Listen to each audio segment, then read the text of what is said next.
Hi hello friends, welcome to my channel. ಇವತ್ತಿನ ವಿಡಿಯೋದಲ್ಲಿ ತುಂಬ ರುಚಿಯಾಗಿ ಮಟನ್ ಸಾಂಬಾರನ್ನ ಹೇಗೆ ಮಾಡೋದಂತಂದೇಳಿ ತೋರಿಸ್ಕೊಡ್ತಾ ಇದ್ದೀನಿ. ಈ ವಿಧಾನದಲ್ಲಿ ಈ ಮೆಜರ್ಮೆಂಟ್ನಲ್ಲಿ ನೀವು ಒಂದ್ಸಲ ಟ್ರೈ ಮಾಡಿ ನೋಡಿ, ಸಖತ್ ರುಚಿಯಾಗಿ ಬರುತ್ತೆ. ಸೊ ಹಾಗಾದರೆ ಇದನ್ನು ಹೇಗೆ ಮಾಡೋದಂತಂದೇಳಿ ಒಂದ್ಸಲ ಚೆಕ್ ಮಾಡೋಣ. ಮೊದಲೇದಾಗಿ ನಾವು ಇದಕ್ಕೆ ಮಸಾಲನ ಪ್ರಿಪೇರ್ ಮಾಡ್ಕೊಳ್ಳೋಣ. ಒಂದು 15 ಮೆಣಸು, ಒಂದು 4ರಿಂದ 5 ಪೀಸ್ನಷ್ಟು ಚಕ್ಕೆ, ಒಂದು 8 ಲವಂಗ, 1 ಚಮಚದಷ್ಟು ಗಸಗಸೆ, ಒಂದು 4 ಏಲಕ್ಕಿ, ಸ್ವಲ್ಪ ಕೊತ್ತಂಬರಿ ಸೊಪ್ಪು, ಹಾಗೆಯೇ ಸ್ವಲ್ಪ ಬೆಳ್ಳುಳ್ಳಿ, 1 ಈರುಳ್ಳಿನ ಕಟ್ ಮಾಡಿ ತೊಗೊಂಡಿದ್ದೀನಿ, ಸ್ವಲ್ಪ ಶುಂಠಿ. ಇಷ್ಟನ್ನು ತೊಗೊಂಡು ಮಸಾಲೆನ ರುಬ್ಬಿ ಸೈಡಿಗೆ ಎತ್ತಿಟ್ಕೊಂಡಿದ್ದೀನಿ. ಇವಾಗ 1 kg ಆಗೋಷ್ಟು ಮಟನ್ ತೊಗೊಂಡು ಅದನ್ನು ಒಂದೆರಡು ಸಲ ಚೆನ್ನಾಗಿ ತೊಳೆದ್ಬಿಟ್ಟು ಒಂದು ಬೇಷನಲ್ಲಿ ಹಾಕ್ಕೊಂಡು ಅದ್ರ ಜೊತೆಗೇ 1 ಚಮಚದಷ್ಟು ಬ್ಯಾಡಗಿ ಚಿಲ್ಲಿ ಪೌಡರು, ಒಂದು 1/4 ಚಮಚದಷ್ಟು ಅರಿಶಿನ ಪುಡಿ, 1 ಚಮಚ ಗುಂಟೂರು ಚಿಲ್ಲಿ ಪೌಡರನ್ನ ಹಾಕ್ಕೊಂಡಿದ್ದೀನಿ. ನಿಮಗೆ ಸ್ಪೈಸಿ ಜಾಸ್ತಿ ಬೇಕು ಅಂತಂದರೆ ಸ್ವಲ್ಪ ಜಾಸ್ತಿನೇ ಹಾಕ್ಕೊಂಡು ಮಾಡ್ಕೊಳ್ಳಿ. 1-2 ಚಮಚದಷ್ಟು ಧನಿಯಾ ಪುಡಿ, ರುಚಿಗೆ ತಕ್ಕಷ್ಟು ಉಪ್ಪು, ಆಗಲೇ ರುಬ್ಬಿಟ್ಕೊಂಡಿರೋಂಥ ಮಸಾಲೆ, 1-2 ಚಮಚದಷ್ಟು ಎಣ್ಣೆ ಹಾಕ್ಕೊಂಡಿದ್ದೀನಿ.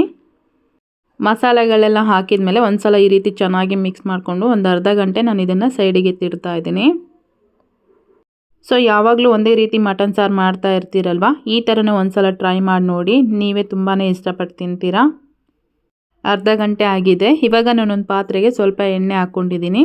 ಅದು ಬಿಸಿ ಆದಮೇಲೆ 1 ಈರುಳ್ಳಿನ ಈ ರೀತಿ ಕಟ್ ಮಾಡಿ ಫ್ರೈ ಮಾಡಿಕೊಂಡು ಅದು ಸ್ವಲ್ಪ ಫ್ರೈ ಆದಮೇಲೆ ನಾನು ಮಟನ್ ಏನು ರೆಡಿ ಮಾಡಿ ಇಟ್ಕೊಂಡಿದ್ನಲ್ವ ಅದನ್ನು ಸಮೇತ ಇದರಲ್ಲಿ ಹಾಕ್ಕೊಳ್ತಾ ಇದ್ದೀನಿ. ಈ ರೀತಿ ನಾವು ಮಸಾಲೆಗಳನ್ನೆಲ್ಲ ಹಾಕಿ ಮ್ಯಾರಿನೇಟ್ ಮಾಡ್ಕೊಳ್ಳೋದ್ರಿಂದ ಆ ಪೀಸ್ಗಳಿಗೆ ಉಪ್ಪು ಖಾರ ಅನ್ನೋದು ಚೆನ್ನಾಗಿ ಹಿಡಿದಿರುತ್ತೆ. ಹಾಗೆಯೇ ತಿನ್ನೋದಕ್ಕೂ ಸಹ ತುಂಬಾ ರುಚಿಯಾಗಿರುತ್ತೆ. ನಾನಿಲ್ಲಿ ಮಟನ್ ಎಳೆದಾಗಿರೋದ್ರಿಂದ ಪಾತ್ರೆಯಲ್ಲೇ ಓಪನ್ನಾಗಿ ಇಟ್ಕೊಂಡೆ ಬೇಯಿಸ್ಕೊಳ್ತಾ ಇದ್ದೀನಿ. ಮಟನ್ ಏನಾದರೂ ತುಂಬ ಬಲ್ತಿರೋದೇನಾದರೂ ಇತ್ತು ಅಂತಂದರೆ ಕುಕ್ಕರಲ್ಲಿ ಹಾಕ್ಕೊಂಡು ನೀವು ಇದನ್ನು ಬೇಯಿಸ್ಕೋಬೋದು. ಒಂದು ಸಲ ಇದನ್ನು ಈ ರೀತಿ ಚೆನ್ನಾಗಿ ಮಿಕ್ಸ್ ಮಾಡಿಕೊಂಡು ಮುಚ್ಚಿ ಒಂದು 10 ನಿಮಿಷ ನಾನು ಬೇಯೋದಕ್ಕೆ ಬಿಟ್ಟಿದ್ದೆ. 10 ನಿಮಿಷ ಆದಮೇಲೆ ಮುಚ್ಚಳ ಓಪನ್ ಮಾಡ್ತಾ ಇದ್ದೀನಿ. ನೋಡಿ, ನಾವು ಇದನ್ನು ಈಗೂ ತಿನ್ಬೋದು, ಮಸಾಲೆಗಳೆಲ್ಲ ಹಾಕಿರ್ತೀವಲ್ವ, ಚೆನ್ನಾಗಿರುತ್ತೆ. ಸೊ ಕೆಲವೊಬ್ಬರಿಗೆ ಗಟ್ಟಿ ಮಟನ್ ತಿಂದು ಅಭ್ಯಾಸ ಇರುತ್ತೆ, ಅಂದರೆ ಆ ಥರನೂ ಲೈಕ್ ಮಾಡ್ತಾರಲ್ವ, ಸೊ ಅಂಥವ್ರು ಈ ಥರನೂ ಮಾಡ್ಕೋಬೋದು. ಇವಾಗ ನಾನು ಇದಕ್ಕೆ 2 ಟೊಮೆಟೊನ ಸಪ್ರೇಟಾಗಿ ರುಬ್ಬೆತ್ತಿಟ್ಕೊಂಡಿದ್ದೆ, ಅದನ್ನು ಸಮೇತ ಇದರಲ್ಲಿ ಹಾಕ್ಕೊಳ್ತಾ ಇದ್ದೀನಿ.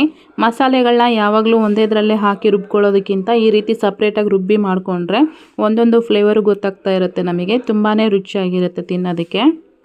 ಟೊಮೆಟೊ ಪೇಸ್ಟ್ ಹಾಕಿ ಒಂದು ಸಲ ಮಿಕ್ಸ್ ಮಾಡ್ಕೊಂಡ್ಮೇಲೆ ಕೊನೆಯದಾಗಿ ನಾನು ಕೊಬ್ಬರಿ, ಅಂದರೆ ಒಣ ಕೊಬ್ಬರಿ ಹಾಗೆಯೇ ಸ್ವಲ್ಪ ಹಸಿ ಕೊಬ್ಬರಿ ಎರಡನ್ನೂ ಸಮೇತ ಮಿಕ್ಸ್ ಮಾಡಿ ರುಬ್ಕೊಂಡಿದ್ದೀನಿ. ಅದನ್ನು ಸಮೇತ ಇದರಲ್ಲಿ ಹಾಕ್ಕೊಂಡು ಒಂದು ಸಲ ಇದನ್ನು ಈ ರೀತಿ ಮಿಕ್ಸ್ ಮಾಡ್ಕೊಂಡ್ಮೇಲೆ ನಿಮಗೆ ನೀರು ಎಷ್ಟು ಬೇಕೋ ಅಷ್ಟನ್ನು ನೋಡಿ ಹಾಕ್ಕೊಳ್ಳಿ. ನಾನು ಬಂದುಬಿಟ್ಟು 1-2 ಗ್ಲಾಸ್ನಷ್ಟು ನೀರನ್ನು ಸೇರಿಸ್ಕೊಳ್ತಾ ಇದ್ದೀನಿ. ಉಪ್ಪು ಖಾರ ಏನಾದರೂ ಕಡಿಮೆ ಆಯಿತು ಅಂತಂದರೆ ಇಲ್ಲಿ ನೋಡಿ ಅಡ್ಜಸ್ಟ್ ಮಾಡ್ಕೋಬೋದು. ನೋಡ್ತಾ ಇದ್ದೀರಲ್ವ, ಗ್ರೇವಿ ಸ್ವಲ್ಪ ಗಟ್ಟಿ ಆಯಿತು ಅಂತ ಅನಿಸುತ್ತೆ, ಅಂದರೆ ಅದಿನ್ನೂ ಸ್ವಲ್ಪ ಬೇಯಬೇಕಲ್ವ, ಬೆಂದರೆ ಇನ್ನೂ ಗಟ್ಟಿ ಆಗಿಬಿಡುತ್ತೆ. ನಾನು ಇನ್ನೂ ಸ್ವಲ್ಪ ನೀರನ್ನು ಹಾಕ್ಕೊಳ್ತಾ ಇದ್ದೀನಿ. ಈ ರೀತಿ ನೀರು ಹಾಕಿದ್ಮೇಲೆ ನಾನು ಮುಚ್ಚಿಬಿಟ್ಟು ಒಂದು 20 ನಿಮಿಷ ನಾನು ಇದನ್ನು ಬೇಯೋದಕ್ಕೆ ಬಿಡ್ತಾ ಇದ್ದೀನಿ. ನಾನು ಆಗಲೇ ಹೇಳಿದ್ನಲ್ವ ಮಟನ್ ಬಂದುಬಿಟ್ಟು ಎಳೆದಿದೆ ಅಂತಂದೇಳಿ, ಅದು ಸ್ವಲ್ಪ ಎಳೆ ಮಟನ್ ಆಗಿರೋದ್ರಿಂದ ನಾನು ಈ ರೀತಿ ಪಾತ್ರೆಯಲ್ಲಿ ಮಾಡ್ಕೊಳ್ತಾ ಇದ್ದೀನಿ. ಸೊ ನೋಡ್ತಾ ಇದ್ದೀರಲ್ವ, ಫೈನಲ್ ಆಗಿ ಮಟನ್ ಸಾರು ಈ ರೀತಿಯಾಗಿ ರೆಡಿಯಾಗಿದೆ. ಸೊ ನೀವು ಖಂಡಿತವಾಗ್ಲೂ ಈ ವಿಧಾನದಲ್ಲಿ ಮನೇಲಿ ಒಂದು ಸಲ ಟ್ರೈ ಮಾಡಿ ನೋಡಿ, ತುಂಬಾ ರುಚಿಯಾಗಿರುತ್ತೆ. ಬಿಸಿ ರಾಗಿ ಮುದ್ದೆ ಜೊತೆಗಂತೂ ಸಖತ್ ಟೇಸ್ಟಿಯಾಗಿರುತ್ತೆ.